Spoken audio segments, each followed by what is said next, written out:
ម៉ាក់លីហើយនឹងគ្រួសាររបស់ម៉ាក់លីពួកយើងចាប់ដៃគ្នាមក4ឆ្នាំហើយបងប្អូនដែរដឹងអត់ថាឈ្មោះរបស់ម៉ាក់លីនឹងមកពីណាបងប្អូនខ្លះគាត់អាចដឹងតែបងប្អូនខ្លះគឺគាត់អត់ទាន់ដឹងទេម៉ាក់លីហេតុអីបានហៅម៉ាក់លីបានទាំងដែលម៉ាក់លីអត់ទាន់មានកូនដែលជារបស់ខ្លួនឯងផងនិយាយទៅចំពោះមុខរបរដែលខ្ញុំរស់ស៊ីរាល់ថ្ងៃនេះគឺខ្ញុំបានបង្កើតវាមកតាំងពីខ្ញុំហើយនឹងគ្រួសារខ្ញុំអត់ទាន់បានរៀបការមួយគ្នាអត់ទាន់ស្គាល់គ្នាមកម្លេះតែខ្ញុំបានបង្កើតឈ្មោះបរ៉ែនឈ្មោះម៉ាក់លីនេះឡើងមកតាំងដែលខ្ញុំអត់ទាន់មានប្តីអត់ទាន់មានកូនតែដោយសារតែខ្ញុំជាមនុស្សស្រីម្នាក់ដែលស្រឡាញ់ក្មេងចូលចិត្តក្មេងហើយខ្ញុំ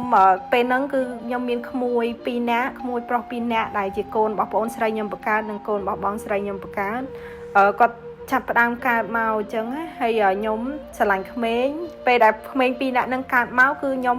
ហៅខ្លួនឯងជាម៉ាក់ខ្ញុំឲ្យពួកគាត់ហៅខ្ញុំជាម៉ាក់លីអញ្ចឹងហើយបានជាឈ្មោះបរ៉ែនផ្ទះបាយម៉ាក់លីហ្នឹងវានៅជាប់មកតាំងពីកាលដែលខ្ញុំអត់ទាន់បានរៀបការមួយប្តីខ្ញុំរហូតមកតឥឡូវចឹងហើយនេះជាមូលហេតុដែលផ្ទះបាយម៉ាក់លីហៅខ្លួនឯងជាម៉ាក់លីមករហូតហើយឥឡូវនេះម៉ាក់លីហើយនឹងប៉ាភេងនេះគឺចង់ខ្លាយទៅជាម៉ាក់ប៉ារបស់គេពេញលេញហើយបងប្អូនចឹងខ្ញុំចង់បានវាជូនពរពីបងប្អូនម្នាក់មួយណាជាពិសេសមួយរបស់ផ្ទះបាយម៉ាក់លីខ្ញុំនិងគ្រួសាររបស់ខ្ញុំរៀបការមួយគ្នា4ឆ្នាំមកនេះយើងចង់បានកូនតាំងពីពេលដំបូងដែលយើងរៀបការហ្មងប៉ុន្តែដោយសារឆ្នាំទី1យើងចាប់ដៃគ្នាមកពីបាត់ដៃទទេតែម្ដងអញ្ចឹងហើយពួកយើងគិតថាយើងពជាទៅមួយឆ្នាំសិនដើម្បីឲ្យយើងមានលទ្ធភាពគ្រប់គ្រាន់សម្រាប់ផ្ដល់ឲ្យពួកគាត់ហើយនឹងចិញ្ចឹមពួកគាត់ឲ្យបានល្អបំផុតតាមអ្វីដែលប៉ាម៉ាក់អាចធ្វើបានឥឡូវនេះចូលដល់ឆ្នាំទី4ហើយគឺជាឆ្នាំមួយដែលខ្ញុំសម្រេចចិត្ត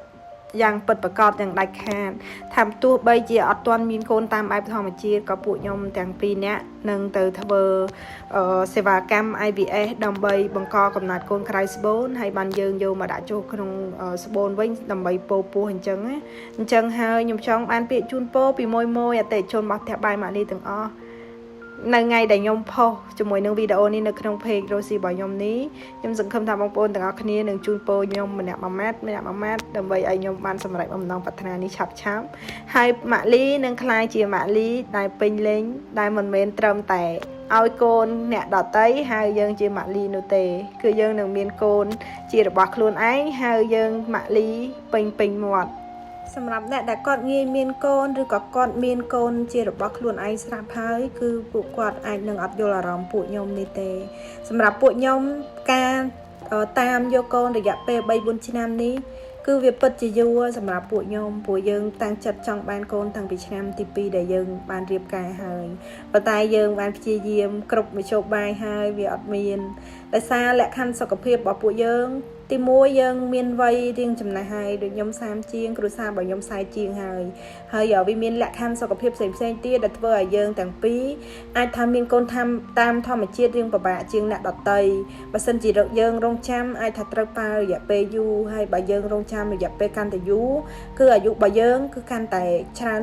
ទៅអញ្ចឹងយើងខ្លាចកូនកាត់មកវាអត់រឹងមាំអីចឹងណាអញ្ចឹងហើយគឺពួកខ្ញុំដល់ពេលដែលយើងត្រូវសម្រេចចិត្តយ៉ាងច្បាស់លាស់ហើយថាយើងនឹងត្រូវធ្វើអីដើម្បីឲ្យមានវត្តមានរបស់គាត់ការធ្វើ IVF នេះបងដែលគាត់ធ្លាប់ធ្វើគាត់នឹងដឹងហើយថាវាពិតជាពិបាកវាពិតជាចំណាយលុយចំណាយពេលវេលាច្រើនខ្លាំងមែនទែន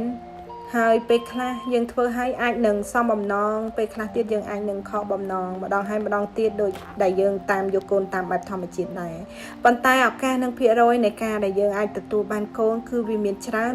ជាងធម្មជាតិ50 ទៅ 70% អញ្ចឹងហើយ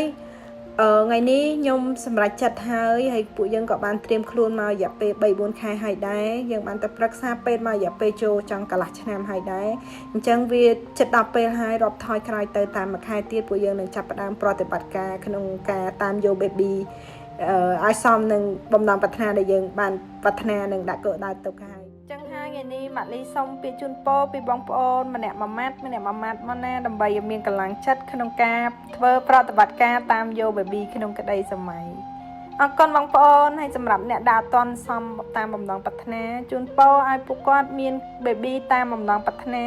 ពួកខ្ញុំយល់ច្បាស់ថាអារម្មណ៍ដែលយើងចង់បានកូនហើយវាអត់មានគឺពិតជាពិបាកខ្លាំងណាស់ ជូនពរបងប្អូនឲ្យសំតាមបំណងប្រាថ្នាទាំងអស់គ្នាណា